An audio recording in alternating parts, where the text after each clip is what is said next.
Madhya Pradesh civil जज आपसे क्या चाहता है? क्या चाहता है कि आप अगर आप फ्रेशर्स हो तो 70% लेके आओ लो ग्रेजुएशन में।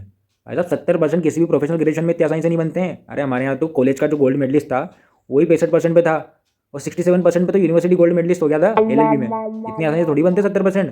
60 से 65% तो कहीं ना कहीं बन भी आते हैं। 70% बनाने के लिए आपको ना जाने टीचरों की कितनी चाटनी पड़ती है, उसके बाद असाइनमेंट, प्रोजेक्ट, मूड कोर्ट में काम करना पड़ता है। वो सब भी छोड़ो, उसके बाद फिर आपको एनएसएस एनसीसी के अननेसेसरी इवेंट्स में पार्टिसिपेट करके परसेंट और नंबर की भीख अपने टीचर से मांगनी पड़ती है, तब जाके आपको एक्स्ट्रा नंबर्स मिलते हैं, जो आपको टोटल करने के बाद भी कभी 70% से ऊपर होंगे तो होंगे, नहीं तो नहीं होंगे। और 70% के अलावा आपको क्या चाहिए? 3 साल का एडवोकेसी का एक्सपीरियंस। भैया 3 साल का एडवोकेसी का एक्सपीरियंस नहीं बोलते हैं उसको, उसको बोलते हैं मुंशीगिरी का एक्सपीरियंस। क्योंकि 3 साल में तो एक जूनियर लॉयर अपने सीनियर के यहाँ यही सीखता है कि तारीख कैसे आगे बढ़वानी है, फोटोकॉपी कैसे करानी है, सर्टिफाइड कॉपी कैसे निकालनी है, चाय का हिसाब कब कब करना है, कब नहीं करना है, कौन से क्लाइंट को चाय पिलानी है, कौन से क्लाइंट को बाहर से भगा देना है, सीनियर के ऑफिस से घर लेके घर का काम उसका आधा वो संभाल लेता है।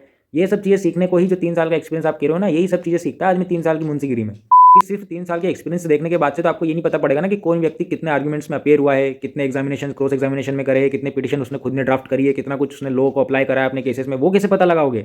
सिर्फ 3 साल का एक्सपीरियंस होने से कोई ये पता नहीं लगा सकता ना कि उस आदमी को लॉ का नॉलेज कितना होगा या उसको एक्चुअल में एक्सपीरियंस कितना है काम का। अपने इंडिया में आईएएस आईपीएस आईएफएस ऑफिसर बनने के लिए जब आपको बीए में 55% होने के बाद एक प्री मेंस और इंटरव्यू का एग्जाम निकालनी पड़ेगी, एकेडमिक ट्रेनिंग लेनी पड़ेगी, डिपार्टमेंट की ट्रेनिंग लेनी पड़ेगी। उसके बाद आपको कंपेटेबिलिटी देखने के बाद कि हाँ भैया ये बच्चा काम कर सकता है कि नहीं कर सकता, उसका उसको आप उस पद पे नौकरी दोगे। तो यही चीज़ अपने सिविल जज में भी तो फॉलो होती है। पर आपको ऐसा क्या लगा कि हम 70% और 3 साल के एक्सपीरियंस वाले को यही चीज़ बहुत अच्छे से दे सकते हैं? ये क्या बात हुई? वही चीज़ आप प्री मेंस इंटरव्यू लेके 6 महीने की एकेडमिक ट्रेनिंग लेके स्किल सीनियर जज के अंदर बोर्ड पर ट्रेनिंग देके 3 साल का प्रोबेशन पीरियड रखने के बाद उसको देखोगे काम अच्छा करता है कि नहीं करता है, एडीजे डीजे की चापलूसी अच्छे से करता है कि नहीं करता है, उसके बाद उसको परमानेंट जज रखोगे या फिर उसको निकाल दोगे।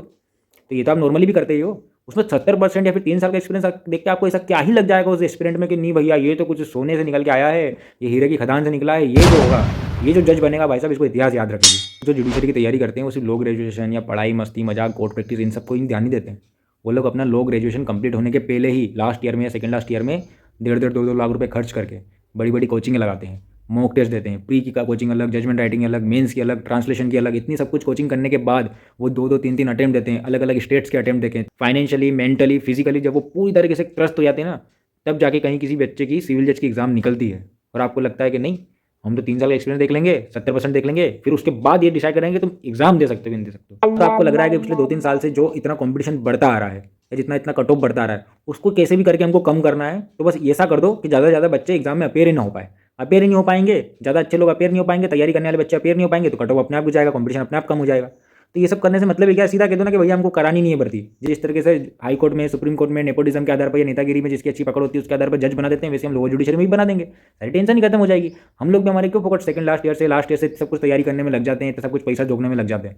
हम लोग तो छोटे मोटे कॉलेज से लो इसलिए करते हैं कि भैया हमको लाख लाख 1.5 2 लाख रुपए खर्च हमको कोचिंग में करना ही है, तो कोई छोटे मोटे कॉलेज से लो कर लो। तो मान लो कि किसी फेचर्स के 70% हो भी सही, तो वो भी बिना एटीकेटी के, ये तो बहुत ही बड़ी बात बोल दी आपने।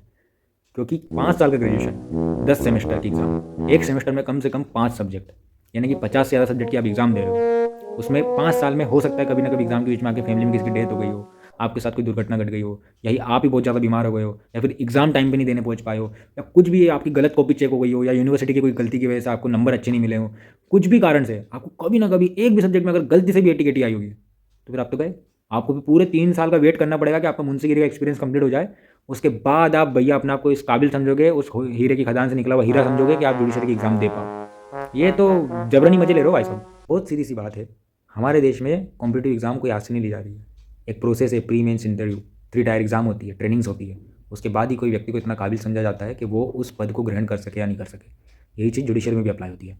Unnecessary criteria, unnecessary eligibility fix करने से सिर्फ एस्पिरेंट्स और एग्जामिनेशन कंडक्ट कराने वाले लोग, ये दोनों ही परेशान ही होते हैं और कुछ नहीं होता है।